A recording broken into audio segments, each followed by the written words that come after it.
খবৰ আপোনালোকৰ? নিশ্চয় ভাল চাগে। মোৰতো ভালেই, সদায় নিচিনাকৈ জুই। আগৰ ভিডিঅ'টোত বিয়া বুলি আপোনালোকে নিশ্চয় গম পাইছে। আৰু আজি আমাৰ কইনাৰ পেকিং কৰা, মানে বিয়াৰ যিখিনি নিবলগীয়া সামগ্ৰী, যেনে ধৰক চাদৰ মেখেলা বেগত ভৰোৱা, মানে নিয়ম বুলি আৰু তেনেকুৱা আছে। যিহেতু আমাৰ অসমীয়া সমাজত বহুত নিয়ম থাকে, আৰু আজি কাপোৰ ধোৱাৰ নিয়মৰ আপোনালোকক অকণমান দেখাম। আৰু আপোনালোকে এই ভিডিঅ'টোতে গোটেই জোৰোণৰ ভিডিঅ'খিনি দেখা পাব, আৰু অকণো স্কিপ নকৰাকৈ গোটেই ভিডিঅ'টো চাব বুলি আশা থাকিল। এতিয়া ব'লক কাপোৰ পেকিং কৰা ভিডিঅ'টো চাই লওক।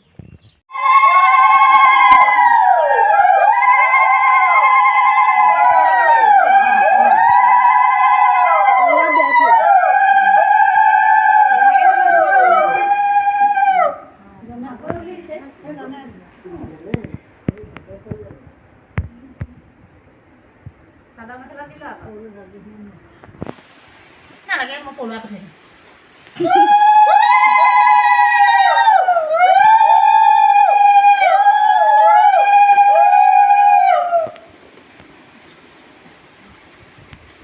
তাৰপিছত জাপোতে তামোলটো উলিয়াই আহিছে। চেকা লাগি যাব চাগে ন?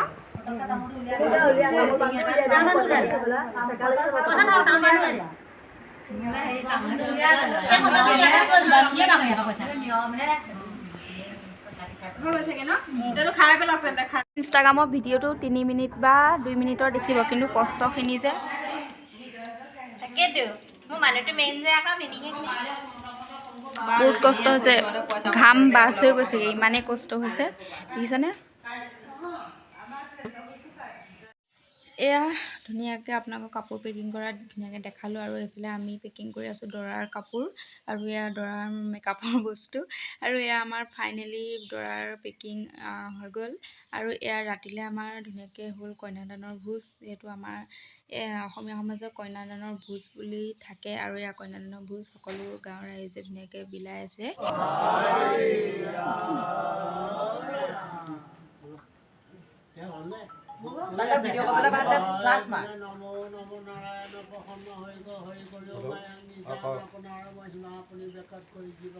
এয়া ধুনীয়াকৈ ভাত পানী খাই আহি গ'লোঁ অকণমান মুখখন চাফা কৰিবৰ কাৰণে। যিহেতু বিয়া বুলি ক'লে মুখখনেই মেইন। মুখখন যদি অকণমান ধুনীয়া নেদেখি কেনেকুৱা লাগিব, সেইটো কাৰণে আমাৰ বায়ে ধুনীয়াকৈ মোক কৰি আছে ফেচিয়েল। যিহেতু বায়ে আগতে পাৰ্লাৰত থকা, সেইটো কাৰণে বায়ে ধুনীয়াকৈ জানে, আৰু গোটেই বস্তুখিনি কিনি আনি ঘৰতে বায়ে ফেচিয়েল কৰি দিছে। আৰু ইফালে আমাৰ বৌয়ে আঁকি আছে মোক মেহেন্দি, মানে দুইফালে কামত লাগি আছে। আৰু সেই ৰাতি বহুত দেৰিও হৈ গৈছিলে আমাৰ, সেইটো সময়ত 12টামান বাজি গ'ল। আৰু লৰালৰিকৈ বায়ে মোক ফেচিয়েল কৰিছে। বায়ে অকল মোকে কৰা নাই, 2-3জনীমানক কৰিছে, সেইটো কাৰণে লৰালৰিকৈ কৰিছে। আৰু ইফালে বৌয়ে মেহেন্দি আঁকি বহি গৈছেগৈ, ভাগৰি গৈছেগৈ।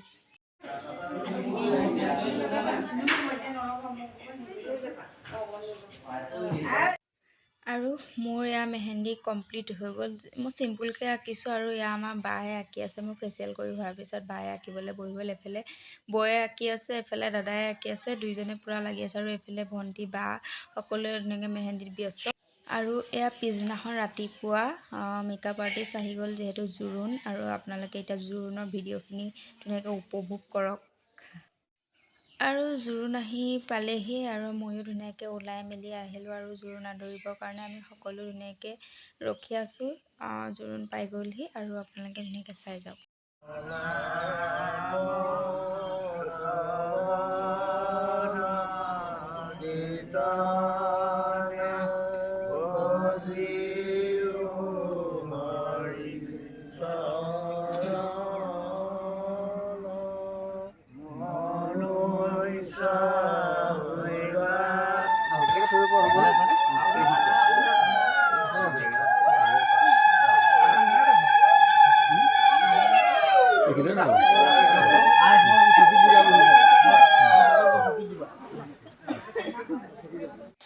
এয়া তেওঁলোকৰ মানুহ আহি সমাজত বহিলে, আৰু আমাৰ কইনাকো আমাৰ খুৰীহঁতে বুবুহঁতে ধুনীয়াকৈ ৰভাৰ তলিলৈ উলিয়াই আনিছে।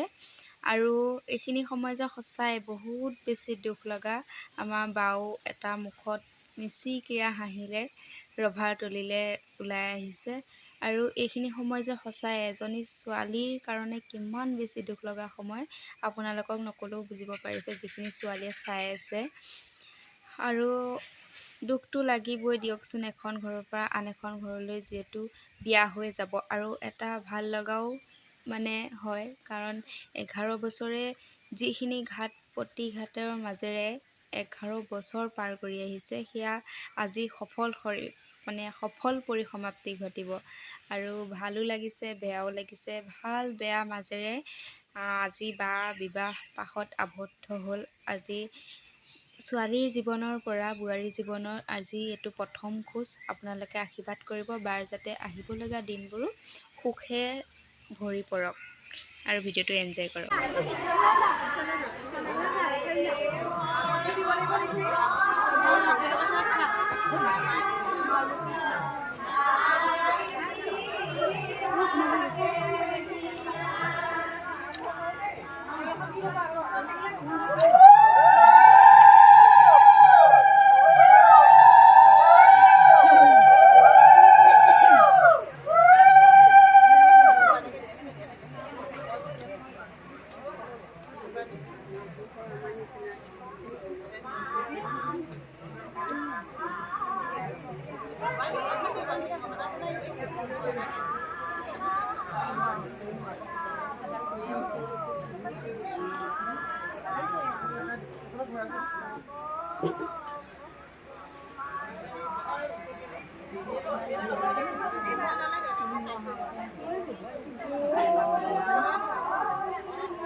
এয়া দেখিলে কাপোৰ কানি পিন্ধালে, অলংকাৰ পিন্ধোৱাৰ পিছত এয়া তেওঁলোকৰ নিয়ম কৰি আছে। যিহেতু ৰাতিকে দৰা কইনা গা ধোৱা হ'ব, এয়া তেওঁলোকে মাহ হালধি পিচি আনিছে, আৰু কইনাই এয়া ধুনীয়াকৈ নিয়ম কৰি দৰা আৰু কইনাৰ ভাগৰ দুয়োভাগ ধুনীয়াকৈ থ'লে। আৰু এয়া আপোনালোকৰ চব দেখিলেই, আৰু চব হোৱাৰ পিছত এতিয়া আহিব মিঠাই খোৱা পৰ্ব। এয়া শাহুমাই ধুনীয়াকৈ বাক মিঠাই খোৱালে, আৰু মিঠাই খুৱাই হোৱাৰ পাছত এয়া আহিল সমাজলৈ সেৱা কৰিবৰ কাৰণে। এয়া সমাজক সেৱা কৰি তেওঁলোকে এতিয়া খোৱা বোৱা কৰিব। তাৰপিছত আহিব চিনাকি পৰ্ব, আৰু চিনাকি পৰ্ব আপোনালোকক ধুনীয়াকৈ অকণমান দেখাম। তাৰপিছত আপোনালোকে দেখিবলৈ পাব দৰাই বাৰ কাৰণে গিফ্ট দি পঠাইছে, এয়া চাব। দি পেলাই তেতিয়া সেৱা কৰিব পাৰিব যদি প্ৰয়োজন হয়। তুমি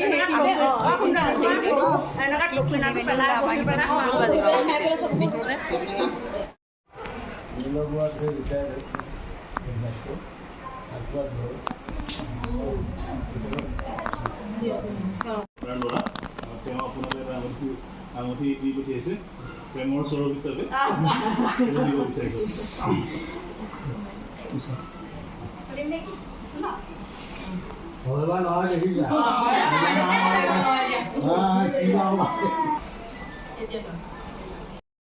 আৰু আপোনালোকে ধুনীয়াকৈ দেখিলে দৰাই ভায়েকৰ হাতত বাৰ কাৰণে এটা ৰিং দি পঠিয়াইছে আৰু এইফালে বা মা ধুনীয়াকৈ ৰখি আছে জোৰোণক বিদায় দিবৰ কাৰণে আমি ৰখি আছোঁ আৰু ককা আমাৰ ককা নহয় আচলতে মোৰ জেঠু হয় মই ককা মাতোঁ আৰু এয়া তাকে ককাই কৈ আছে ককা বুলি মাতিলত হাঁহিছে জেঠুহে বুলি কৈছে আৰু এয়া আপোনালোকক ধুনীয়াকৈ জোৰোণৰ যিখিনি পাৰোঁ ধুনীয়াকৈ দেখালোঁ আৰু ইয়াৰ পিছত চাওক আমাৰ ৰাতিৰ বিহু আৰু ইয়াৰ নেক্সট পাৰ্টটো আপোনালোকৰ কাৰণে সোনকালেই আনি আছোঁ আৰু বিহুখন চাই লওক